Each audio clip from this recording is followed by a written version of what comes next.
لا شريك له ونشهد أن سيدنا وسندنا وحبيبنا وطبيبنا ومولانا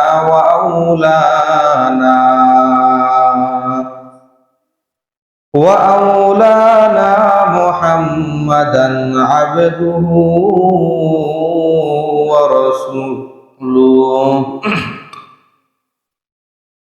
أما بعد فأعوذ بالله من الشيطان الرجيم بسم الله الرحمن الرحيم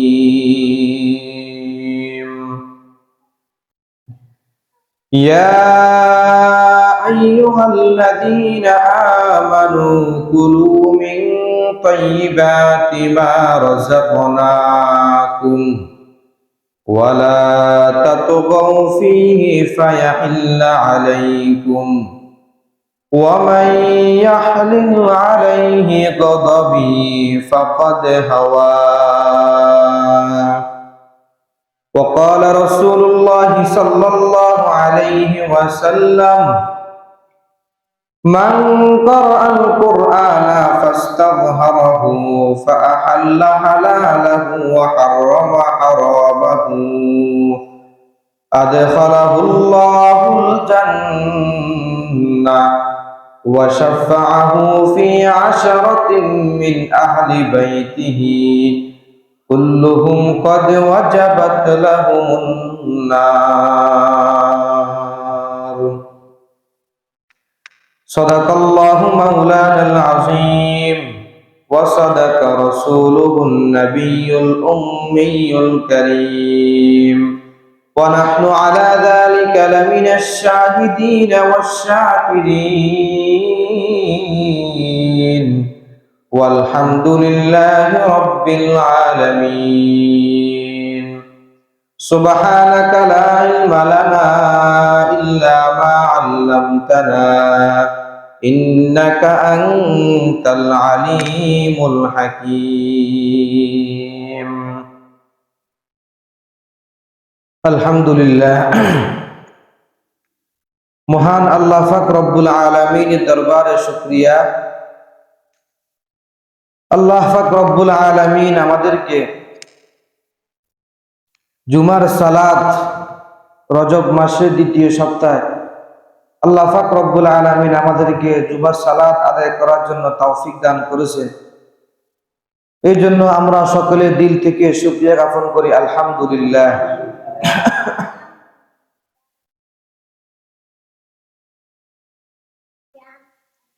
গত সপ্তাহে যে আলোচনা হয়েছে হালাল হারাম ধারাবাহিকতা চলতেছে।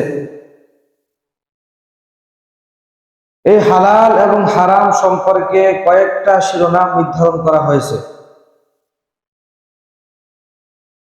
এর মধ্যে গত সপ্তাহে 3টা শিরোনাম বর্ণনা করা হয়েছে। প্রথম শিরোনাম ছিল হালাল হারাম কাকে বলে, একটা হাদিসের দলিল দেওয়া হয়েছে। 2 নম্বর শিরোনাম গিয়েছিল হালাল হারাম সম্পর্কে জানা ফরজ। নামাজের হুকুম যেরকম জানা ফরজ, রোজার হুকুম যেরকম জানা ফরজ, ঠিক তদ্রূপ ভাবে হালাল এবং হারামের সম্পর্কে জানা এটাও ফরজ। এই সম্পর্কে কোরআন হাদিস থেকে অনেক দলিল আদিল্লা দেওয়া হয়েছে। 3 নম্বর শিরোনাম হলো হালালকে হালাল মনে করা এবং হারামকে হারাম মনে করা। এই সম্পর্কে 3টা দলিল দেওয়া হয়েছে। সর্বশেষ যে দলিল ছিল 3 নম্বর দলিল, সূরা বাকারার 275 নম্বর আয়াত আল্লাহ তাআলা বলেন আল্লাযীনা ইয়াকুলুনার রিবা লা ইয়াকুমুনা ইল্লা কামা, যারা আল্লাযীনা ইয়াকুলুনার রিবা, তারা সুদ খাবে, লা ইয়াকুমুনা ইল্লা কামা ইয়াকুমুল্লাযী ইয়াতাখাব্বাতুহুশ শাইতানু মিনাল মাস। কিয়ামতের ময়দানে আল্লাহ তাআলা তাদেরকে এমন অবস্থা উঠাইব যেন লা ইয়াতাখাব্বাতুহুশ শাইতানু মিনাল মাস, শয়তান তাদেরকে স্পর্শ করে তাদের মাথাকে বেহুশ বানিয়ে দিয়েছে। তো যাই হোক, এটা এখন বিস্তারিত বলবো না, গত সপ্তাহে কিছু বলা হয়েছে। 4 নম্বর দলিল, আল্লাহ পাক রব্বুল আলামিন সূরাতুত তাওবা এর 29 নম্বর আয়াতের মধ্যে বলেন, কাতিলুল লাযীনা লা ইউমিনুনা বিল্লাহি ওয়ালা বিল ইয়াউমিল আখির। আল্লাহ পাক রব্বুল আলামিন বলেন, হে ঈমানদারগণ, কাতিলুল লাযীনা লা ইউমিনুনা বিল্লাহি ওয়ালা বিল ইয়াউমিল আখির, তোমরা যুদ্ধ করো ওই সমস্ত লোকদের সাথে যারা আল্লাহর প্রতি ঈমান আনে নাই এবং কিয়ামতের দিবসের প্রতিও ঈমান আনে নাই। ওয়ালা ইউহাররিমুনা মা হারামাল্লাহু ওয়া রাসূলুহু, এবং আল্লাহ এবং আল্লাহর রাসূল যে সমস্ত বিষয়গুলোকে হারাম করেছে, আল্লাহ এবং আল্লাহর রাসূল যে সমস্ত বিষয়গুলোকে হালাল করেছে, সেগুলোকে তারা হালাল মনে করে না, সেগুলোকে তারা হারাম মনে করে না। 3 নম্বর, ওয়ালা ইয়াদিনুনা দীনাল হাক্কি, যারা সত্য দ্বীন গ্রহণ করে নাই। তাহলে দেখেন, এই আয়াতের মধ্যে 3টা বিষয় আল্লাহ পাক রব্বুল আলামিন কোরআনের মধ্যে উল্লেখ করেছেন। এই 3 প্রকার মানুষের সাথে তোমরা যুদ্ধ করো। ডাইরেক্ট যুদ্ধ অর্ডার দিছে আমাদেরকে। 1 নম্বর ব্যক্তি কারা? যারা আল্লাহর প্রতি ঈমান আনে নাই, কিয়ামতের দিবসের প্রতি ঈমান আনে নাই। 2 নম্বর ব্যক্তি যারা হালালকে হালাল মনে করে না, হারামকে হারাম মনে করে না। ডাকাতি করা হারাম, সন্ত্রাসী করা হারাম, সুদ খাওয়া হারাম, ঘুষ খাওয়া হারাম, যারা এগুলাকে হারাম মনে করবে না, নামাজ পড়া হালাল, হালাল রিজিক অন্বেষণ করা হালাল, এগুলাকে যারা হালাল মনে করবে না, এদের সাথে যুদ্ধ করো। কিরকম ভয়ঙ্কর ওয়ার্ডার আল্লাহ পাকের। এরপর আল্লাহ তাআলা বলেন, ওয়ালা ইয়াদিনুনা দীনাল হাক্কি, যারা সত্য দ্বীন গ্রহণ করে নাই, মিনাল্লাযীনা উতুল কিতাব, কিতাবীদের থেকে, যাদেরকে আল্লাহ তাআলা কিতাব দান করেছে, বিধান দান করেছে, তাদের মধ্যে এই 3 ব্যক্তি। শুধু যুদ্ধ করানো, হাত্তা ইউতুল জিজিয়াতা আন ইয়াদিন ওয়া হুম সাগিরুন, শুধু যুদ্ধ না, তারা সহস্তে নিজেকে আত্মসমর্পণ করে জিজিয়া দেওয়া পর্যন্ত যুদ্ধ করো। এটা আরো ভয়ঙ্কর ওয়ার্ডার। কত বলতে যুদ্ধ করো, পরে বলতেছেন জিজিয়া দেওয়া পর্যন্ত যুদ্ধ করতেই থাকো। এইগুলো 4 নম্বর দলিল। 5 নম্বর দলিল, আল্লাহ পাক রব্বুল আলামিন আল্লাহর হাবিব সাল্লাল্লাহু আলাইহি ওয়াসাল্লাম হাদিসের মধ্যে বলেন, عن علي بن ابي طالب رضي الله تعالى عنه قال قال رسول الله صلى الله عليه وسلم, আলী ইবনে আবি তালিব রাদিয়াল্লাহু তাআলা আনহু বর্ণনা করেন, আল্লাহর হাবিব মুহাম্মদুর রাসূলুল্লাহ সাল্লাল্লাহু আলাইহি ওয়াসাল্লাম ইরশাদ করেন, মান ক্বারাআল কুরআনা ফাস্তাযহারাহু, আল্লাহর হাবিব বলেন, যে ব্যক্তি কোরআন পড়লো, ফাস্তাযহারাহু, কোরআনকে মুখস্থ করলো, হেফাজত করলো, ওয়াহাউ ফাস্তাযহারাহু ফাআহাল্লা হালালাহু ওয়া হারামা হারামাহু, কোরআন যেগুলাকে হালাল করেছে সেগুলাকে হালাল গ্রহণ করেছে, ওয়া হারামা হারামাহু, আর কোরআন যেগুলাকে হারাম করেছে সেগুলাকে হারাম মনে করেছে। আল্লাহ পাক বলেন, আদখালাহুল্লাহুল জান্নাহ, আল্লাহর হাবিব বলেন, আল্লাহ পাক রব্বুল আলামিন তাকে কিয়ামতের ময়দানে জান্নাতের মধ্যে প্রবেশ করাবেন। এরপর আল্লাহর হাবিব বলেন, শুধু তাই না, ওয়াশাফাহু ফি আশরাতিন মিন আহলি বাইতিহি, এবং সে এমন 10 জন ব্যক্তিকে সুপারিশ করতে পারবে, এমন 10 জন ব্যক্তিকে যাদের জন্য কুল্লুহুম কদ ওয়াজাবাত লাহুমুন নার, যে 10 জন ব্যক্তিকে আল্লাহ পাক রব্বুল আলামিন কিয়ামতের ময়দানে জাহান্নামের অর্ডার দিয়ে দিয়েছেন। যে 10 জন ব্যক্তিকে জাহান্নামের অর্ডার দিয়ে দিয়েছেন, এমন 10 জন ব্যক্তিকে ওই হাফেজে কোরআন, যে কোরআন পড়লো এবং কোরআন মুখস্থ করলো, কোরআন হালাল মানলো, কোরআন হারামকে মানলো, এমন ব্যক্তি নিজেও জান্নাতে প্রবেশ করবেন এবং তার পরিবার থেকে, আত্মীয় থেকে মিন আহলি বাইতিহি এমন 10 জন ব্যক্তিকে জান্নাতে নিতে পারবে সুপারিশ করে, যে 10 জনের জন্য আল্লাহ পাক জাহান্নামকে অবতার করে দিয়েছে। তাহলে কত সুন্দর একটা হাদিস। শুধু কোরআন পড়বে, কোরআন মুখস্থ করবে, কোরআন যেগুলোকে হালাল করেছে হালাল মানবে, কোরআন যেগুলোকে হারাম করেছে হারাম মানবে, তাহলে আল্লাহ তাআলা তাকে জান্নাতে প্রবেশ করবে। সে একা জান্নাতে যাবে এমন না, তার পিতামাতা, তার দাদা দাদি, নানা নানি, আত্মীয় স্বজনদের মধ্য থেকে এমন 10 জনকে জান্নাত নিতে পারবে, যে 10 জনের জন্য জাহান্নাম আল্লাহ নির্ধারণ করে দিয়েছেন। কত সুন্দর একটা হাদিস। আল্লাহ তাআলা আমার সবাইকে বুঝার তৌফিক দান করুক। 5 নম্বর দলিল, 6 নম্বর দলিল, আল্লাহ পাক রব্বুল আলামিন সূরাতুন নাহালের 116 নম্বর আয়াতের মধ্যে বলেন, ওয়ালা তাকুলু লিমা তাসিফু আলসিনাতুকুমুল কাযিবা হাযা হালালু ওয়া হাযা হারাম। আল্লাহ পাক রব্বুল আলামিন বলেন, তোমরা তোমাদের জবান দ্বারা এমন কোন কথাবার্তা বলবো না যেগুলা বানানো মিথ্যা। তোমরা তোমাদের জবান দ্বারা বানানো মিথ্যার প্রতি নির্ভর করে তোমরা বলবা না হাযা হালালু ওয়া হাযা হারামুন, এটা হারাম ওটা হালাল। লিতাফতারু আলাল্লাহিল কাযিব, তাহলে এটা আল্লাহর প্রতি মিথ্যারূপ হয়ে যায়। ইন্নাল্লাযীনা ইয়াফতারুনা আলাল্লাহিল কাযিবা লা ইফলিহুন, নিশ্চয় যারা আল্লাহর প্রতি মিথ্যারূপ করবে তারা কখনো সফল কাম হতে পারবে না। নিজের মন গড়া, ওয়ালা তাকুলু লিমা তাসিফু আলসিনাতুকুমুল কাযিবা, যে তোমাদের মুখ দ্বারা মিথ্যা কথার উপর নির্ভর করে তোমরা বলিও না এটা হালাল এটা হারাম। কারণ শরীয়তের ব্যাপারে কোরআন, হাদিস, ইজমা, কিয়াস এই 4টা বিষয় ছাড়া নিজের মন করা কোনো দলিল চলবে না। কেউ যদি নিজের মন করা বলে যে এটা হালাল এটা হারাম, এটা জায়েজ এটা নাজায়েজ, এটা বৈধ এটা অবৈধ, এটা সম্মত এটা অসম্মত, এগুলা বলে এটা কি আল্লাহর প্রতি মিথ্যারূপ হয়ে যায়, আল্লাহকে অস্বীকার করা হয়ে যায়। আর আল্লাহকে অস্বীকার করা মানে ঈমান থাকে না, ঈমান না থাকা মানে জান্নাতে না যাওয়া, জান্নাতে না যাওয়া মানে জাহান্নামে যাওয়া, জাহান্নামে যাওয়া মানে আজীবনের জন্য দুনিয়াও শেষ আখিরাতও শেষ। তাহলে নিজের মন করা কোনো কিছুকে হালাল সাব্যস্ত করা যাবে না, বলেন যাবে? ঈমান থাকবে না।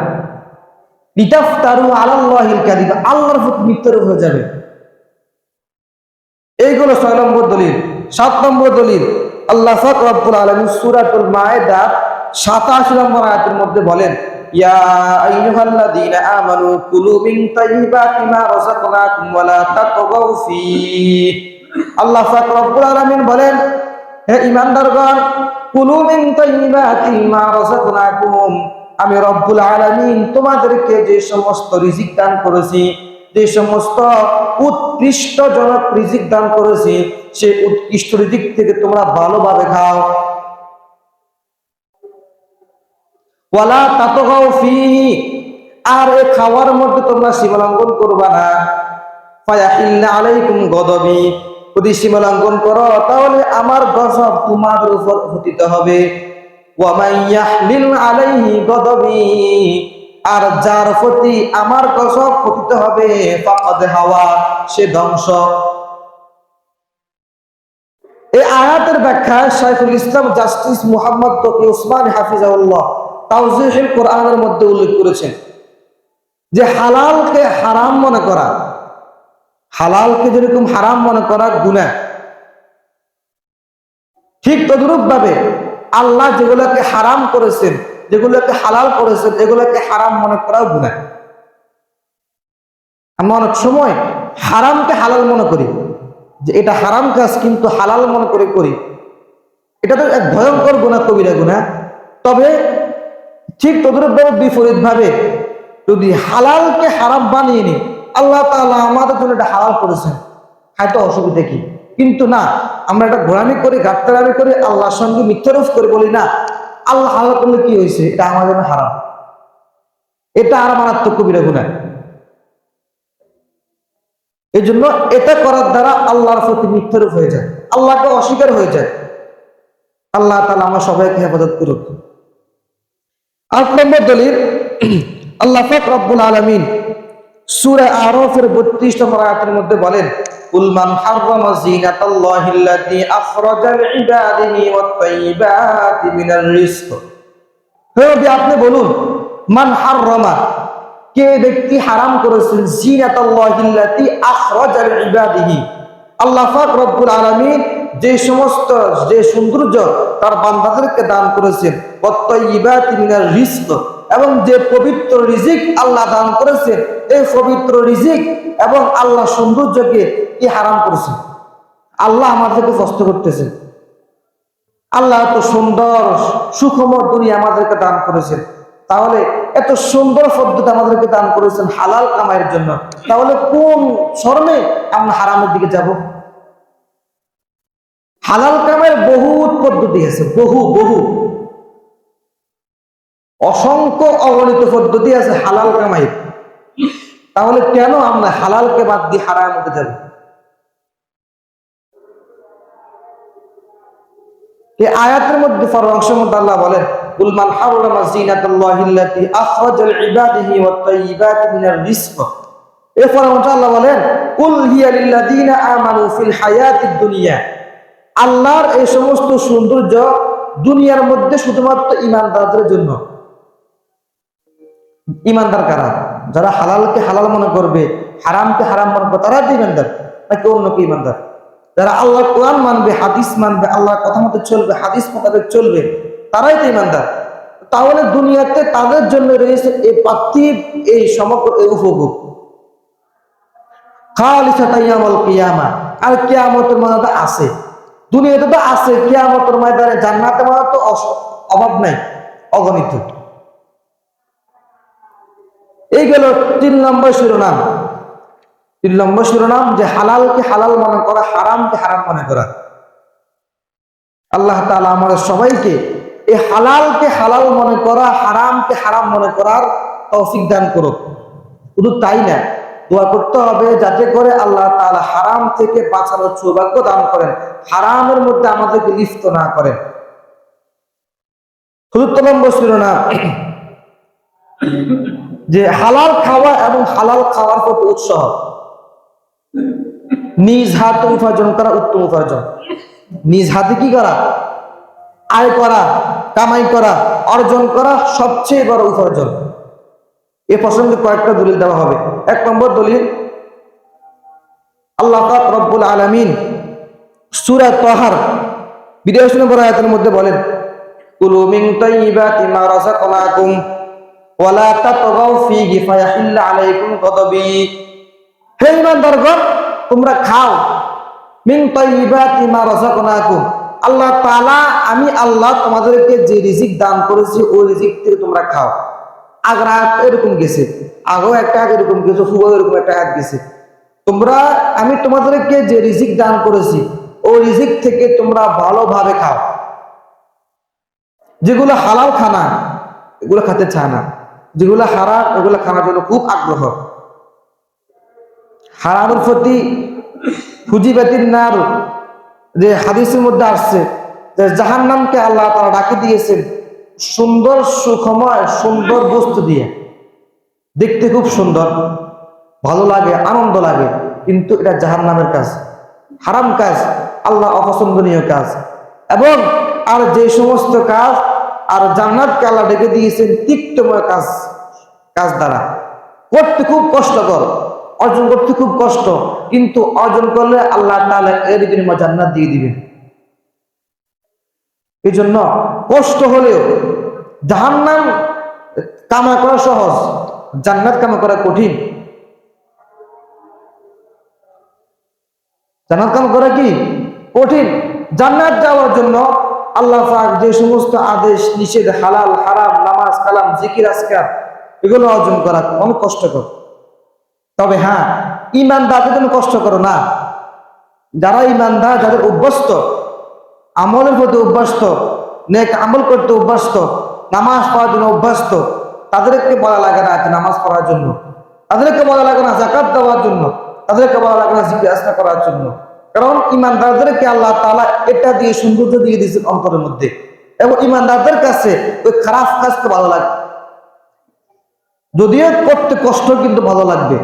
আর যারা বেঈমান, আল্লাহ নাফরমান, আল্লাহর কথা, আল্লাহর কালাম, আল্লাহর বিধানকে মানতে চায় না, আল্লাহ তাআলা এদের জন্য ভালো কাজকে দূরে রাখেছেন। কারণ আল্লাহ নাফরমান বান্দাকে আল্লাহ তাআলা ফ্রি বস্তু দেন না। যাই হোক, তাহলে প্রথম নম্বর উদাহরণ মধ্যে আল্লাহ তাআলা বলেন কুলু মিন তাইয়্যিবাতি মা রাযাকনাকুম ওয়া লা তাতগাউ ফীহি ফায়াহিল্লা আলাইকুম গদবি, যে তোমাদেরকে আমি যে রিজিক দান করেছি ওই রিজিক থেকে তোমরা ভালোভাবে রক্ষণ করো, হালাল পদ্ধতিতে রক্ষণ করো। হারামের পদ্ধতি যাওয়ার কোনো প্রয়োজন নাই। হালাল এত সুন্দর, এত অগণিত রাস্তা হালাল পদ্ধতি করার, হালাল অর্জন করার, তাহলে কোন হিসেবে আমরা হারাম পদ্ধতিতে যাব? অনেক দুঃখজনক বিষয়। আল্লাহ তাআলা আমার সবাইকে হেফাজত করুক। 2 নম্বর দলিল, আল্লাহ পাক রব্বুল আলামিন হাদিসের মধ্যে আল্লাহ হাবিব সাল্লাল্লাহু আলাইহি ওয়াসাল্লাম বলেন, আনিল মিকদাম ইবনে মাদি কারিব রাদিয়াল্লাহু তাআলা আনহু قال قال رسول الله صلى الله عليه وسلم ما اكل احد طعاما قط خير من ان ياكل من عمل يده। আল্লাহর হাবিব সাল্লাল্লাহু আলাইহি ওয়াসাল্লাম বলেন যে নিজ হাতে উপার্জন করে খাওয়া থেকে উত্তম খাবার পৃথিবীতে আর কিছুই নাই।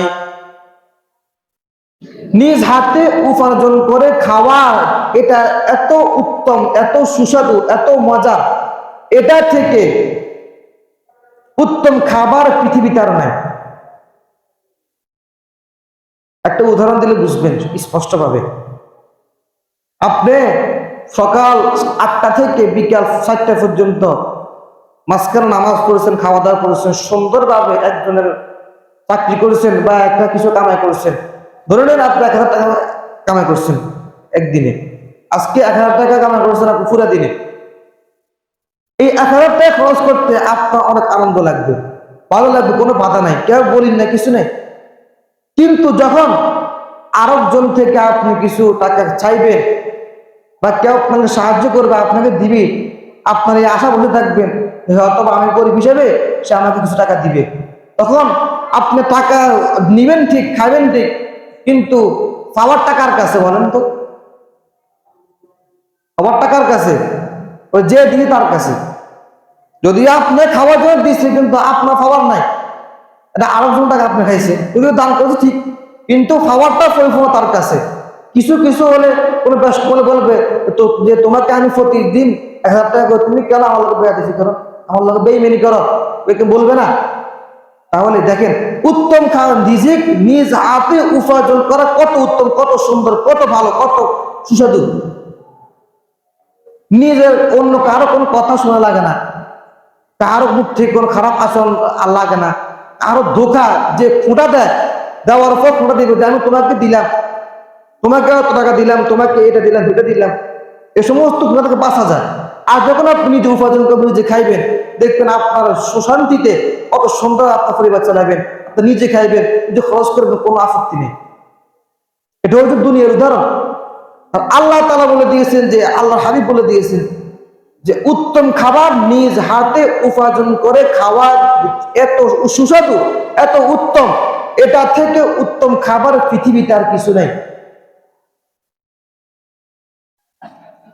এই প্রসঙ্গে আল্লাহর হাবিব সাল্লাল্লাহু আলাইহি ওয়াসাল্লাম একটা হাদিস, আল্লামা ইবনে হাজার আসকালানী রাহমাতুল্লাহি আলাইহি তার একটা হাদিস গ্রন্থ বুলুগুল মারাম কিতাবের 782 নম্বর হাদিস, আল্লাহর হাবিব বলেন, عن رفاعة بن رافع رضي الله تعالى عنه قال أن النبي صلى الله عليه وسلم أي الكسب أطيب قال আল্লাহর হাবিব সাল্লাল্লাহু আলাইহি ওয়াসাল্লামকে জিজ্ঞাসা করা হলো, আইয়ুল কাসবি আতিয়াবু, কোন উপার্জন আপনার কাছে সবচেয়ে বেশি প্রিয়, কোন উপার্জন, কোন কামাই আপনার কাছে সবচেয়ে বেশি প্রিয়?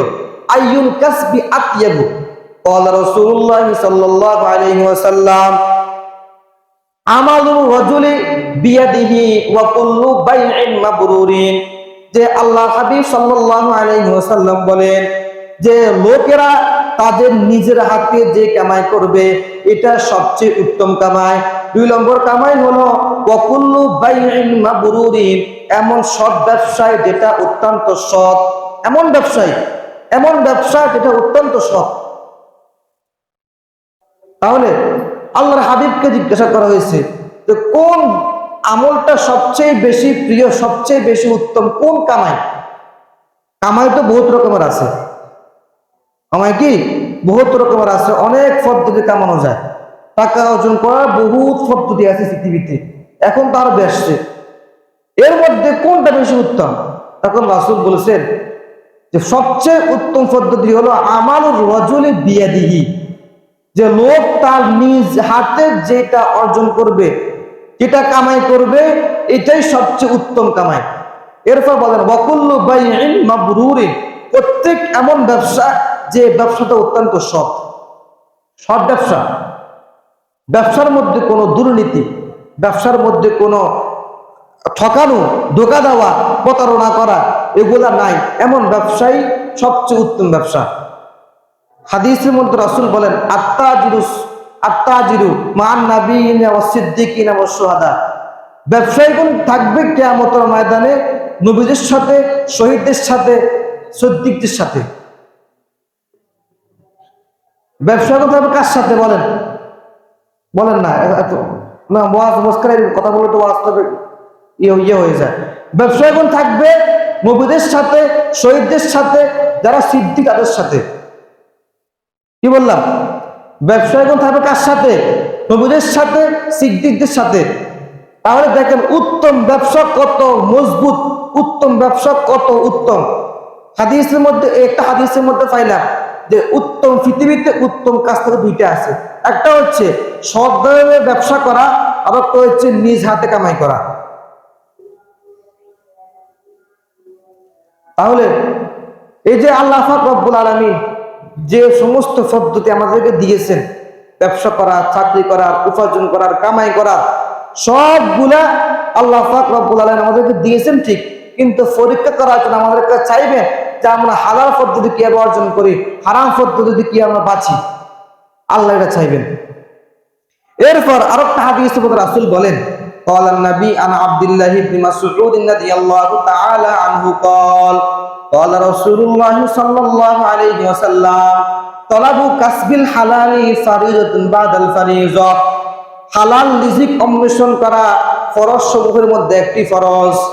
নামাজ পড়া কি, যাকাত দেওয়া, হজ করা, তারপরে রোজা রাখা, হালাল খাওয়া, হারাম থেকে বাঁচা। তাহলে সবগুলা ফরজ যেরকম একটা ফরজ, ঠিক হালাল রুজি অন্বেষণ করা এটা একটা ফরজ। হালাল রুজি অন্বেষণ করা কি ফরজ। নামাজ পড়া যেরকম ফরজ, যাকাত দেওয়া যেরকম ফরজ, হজ করা যেরকম ফরজ, ঠিক তদ্রূপ ভাবে হালাল পদ্ধতিতে কোনো হারামের অবকাশ নাই, হারাম থেকে বেঁচে হালাল রুজি অন্বেষণ করা এটা একটি ফরজ। ব্যবসা করা, চাকরি করা, যে পদ্ধতিই হোক, আপনি চাকরি করেন, ব্যবসা করেন, আপনার যে কামাইটা আসতেছে এটা কি হালাল পদ্ধতি না হারাম পদ্ধতি, এটা যাচাই করতে হবে। যাচাই করার পর যদি হারাম পদ্ধতি থাকে তাহলে আপনাকে তৎক্ষণিক সেই কাম থেকে আপনাকে ফিরে আসতে হবে। কারণ হারাম পদ্ধতিতে একটা টুকরা যদি গোশত মাংস হয় হারাম পদ্ধতির কারণে, তাহলে আপনার কোনো আমল কবুল হবে না।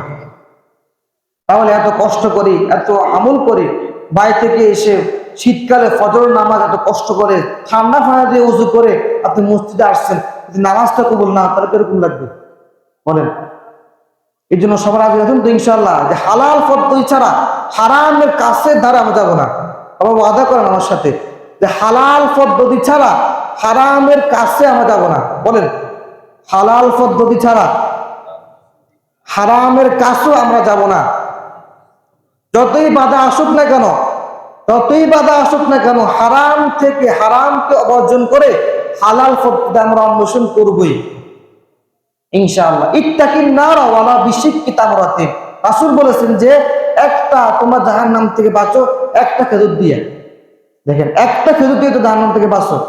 একটা খেজুর দানা কিরকম ছোট্ট, এই ছোট্ট একটা খেজুর যদি তুমি হারাম পদ্ধতি গ্রহণ করো এটা হিসাব তোমাদেরকে দিতে হবে। এবং এমন হতে পারে এই খেজুরের কারণে তোমার আমল কবুল হবে না। এ ব্যাপারে একটা ঘটনা আছে, অনেক লম্বা, এখন সময় না বলা। এরপরে 3 নম্বর উদাহরণ, আল্লাহ হাবিব সাল্লাল্লাহু আলাইহি ওয়াসাল্লাম বলেন, ওয়াল মাদরি কিতাবের 618 নম্বর হাদিস, আল্লাহর হাবিব বলেন, ক্বালান নবী সাল্লাল্লাহু আলাইহি ওয়াসাল্লাম লিআইয়াখতাতিবা আহাদুকুম হুজমাতান আলা যহরিহি, নিজ পিঠে করে, নিজের পিঠের মধ্যে যে লাকড়ি নিয়ে, লাকড়ি বহন করে কামাই করা, এটা উত্তম, খায়রুল লাহু মিন আইয়াস আলান নাস, মানুষের কাছে ছাওয়া থেকে এটা উত্তম। কি বললাম? নিজ পিঠের মধ্যে লাকড়ি, তারপর রশি, কাঠ সংগ্রহ করে, এটা সবচেয়ে উত্তম মানুষের কাছে ছাওয়া থেকে। মানুষের কাছে কি ছাওয়া থেকে নিজ পিঠে, আলা যহরিহি হুজবাতান আলা যহরিহি, নিজের পিঠে করে লাকড়ি সংগ্রহ করা, এটা উত্তম। খায়রুল লাহু মিন আইয়াস আলান নাস, মানুষের কাছে ছাওয়া থেকে এটা উত্তম। তাহলে কত সুন্দর একটা হাদিস, যে নিজে অন্বেষণ করবো, যতই কষ্ট হোক, নিজের ফিটে করে, নিজে কষ্ট করে, রশি নিয়ে বের করে কাঠ সংগ্রহ করে, তারপরে কাঠ বেছে, আমরা লাকড়ি বেছে নিজে উপার্জন করা, যদি 100 টাকা উপার্জন করে দিলে তো আলহামদুলিল্লাহ। হারাম পদ্ধতিতে 1 লক্ষ টাকা ডেলি অর্জন করা থেকে হালাল পদ্ধতিতে মাত্র 500 টাকা অর্জন করা, এটা কোটি কোটি কোটি কোটি গুণ বেশি উত্তম।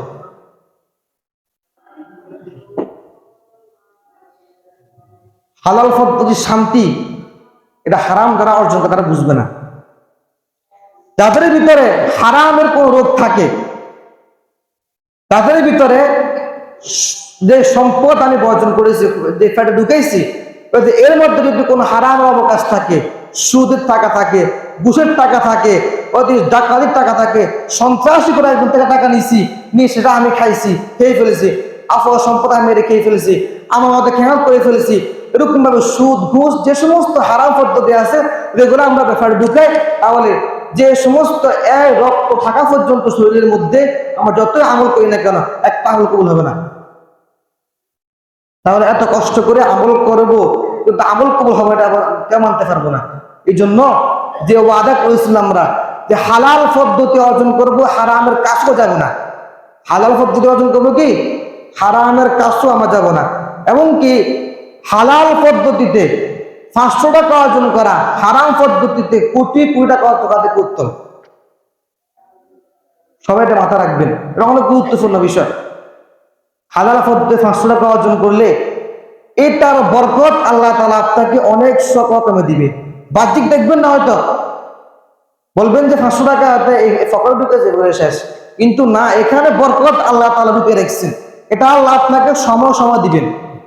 আল্লাহ আপনাকে সময় সময় দিবেন, একসাথে দিলে তো খরচ হয়ে যাবে, একসাথে দিয়ে দিলে খরচ হয়ে যাবে। এই জন্য আল্লাহ আপনাকে সময় সময় এ বরকত দান করবেন। যাই হোক, আল্লাহ তাআলা আমাদের সবাইকে হালাল পদ্ধতি অর্জন করে হারাম থেকে বাঁচার তৌফিক দান করুক। ওয়া আখিরু দাওয়ানা আলহামদুলিল্লাহি রাব্বিল আলামিন।